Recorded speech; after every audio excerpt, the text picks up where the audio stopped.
अब ये इसमें जो चर्चा हो रही थी वह है कर्नाटक युद्ध और उसका विस्तार, और इसके बाद है ये मुग़ल दरबारी में दलीय राजनीति। जो मुग़ल दरबार था उसमें दल थे, उनमें किस प्रकार की राजनीति होती थी और प्रजा के लिए किस प्रकार से अपने निर्देशों और अनुशासनों का पालन करना पड़ता था।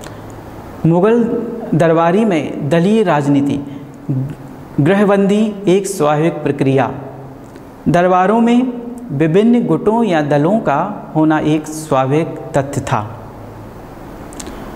जो दरबार थे उनमें विभिन्न प्रकार के गुट रहते थे और उनमें एक जो तथ्य था, सभी दरबारों में इस प्रकार गुट रहा करते थे।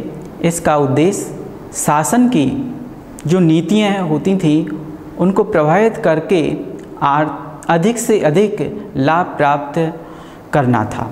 इसके साथ ही इन गुटों का उद्देश्य अपने प्रतिद्वंदिता सत्ता संघर्ष में परिवर्तन हो जाती थी।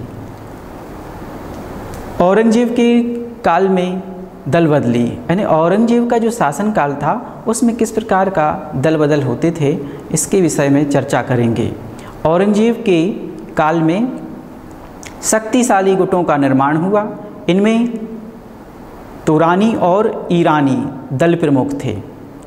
तुरानी दल उन तुर्कों का था जो मध्य एशिया या तुरान से आए थे। इस दल में गाजीउद्दीन खां, फिरोज जंग, उसके पुत्र चिनकुल खां, हामिद खां, उनका चचेरा भाई मोहम्मद अमीन खां थे। गाजीउद्दीन का मनसब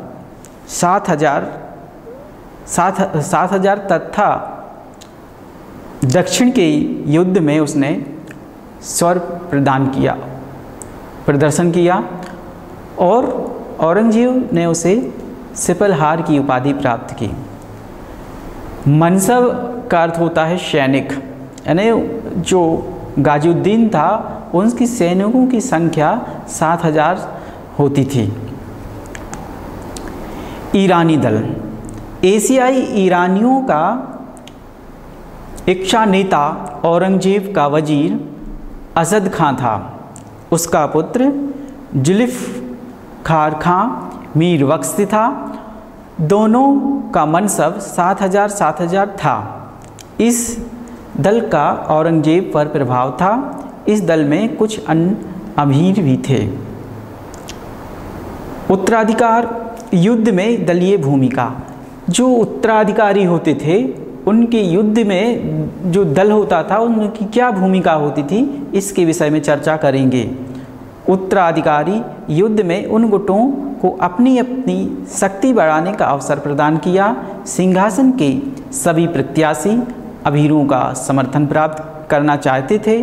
बिना समर्थन के वे सिंहासन प्राप्त नहीं कर सकते थे। मतलब इसका अर्थ है कि यदि उस राजा को या सिंहासन पे जो उसको आसन मिल रहा है उसको यदि समर्थन नहीं मिल रहा है तो वह सिंहासन प्राप्त नहीं कर सकते थे। उनके लिए सभी का समर्थन अनिवार्य था। बहादुर शाह ने तुरानी दल को भी संतुष्ट करने का प्रयास किया। उसने उन्हें उच्च मनसब तथा पद प्रदान किए, लेकिन चिनकुलीन खां असंतुष्ट बना रहा। उसे 17,000 मनसब के साथ अवध की सूबेदारी प्रदान की गई थी।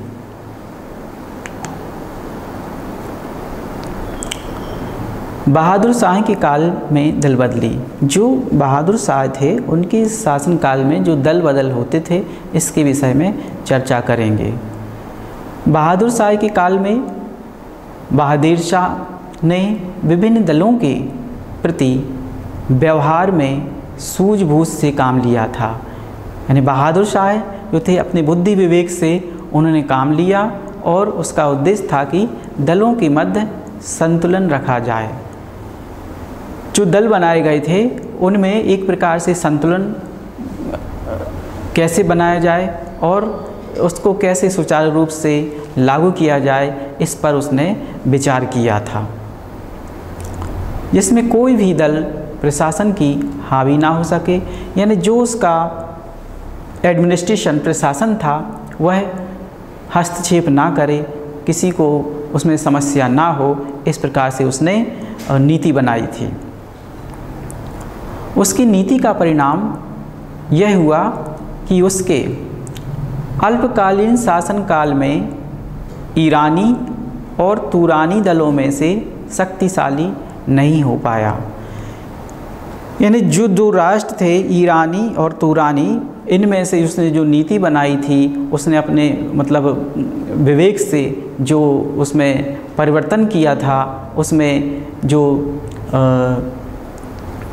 ईरानी दल थे और तुरानी दल थे, उसमें कम समय में, कम शासनकाल में उसने अपने अवधि मतलब शासन का विस्तार किया, और इससे उसमें ईरानी और तुरानी दलों में कोई शक्तिशाली नहीं हो पाया था, यानी वो अपने आप को सर्वशक्तिशाली नहीं दिखा पाए थे।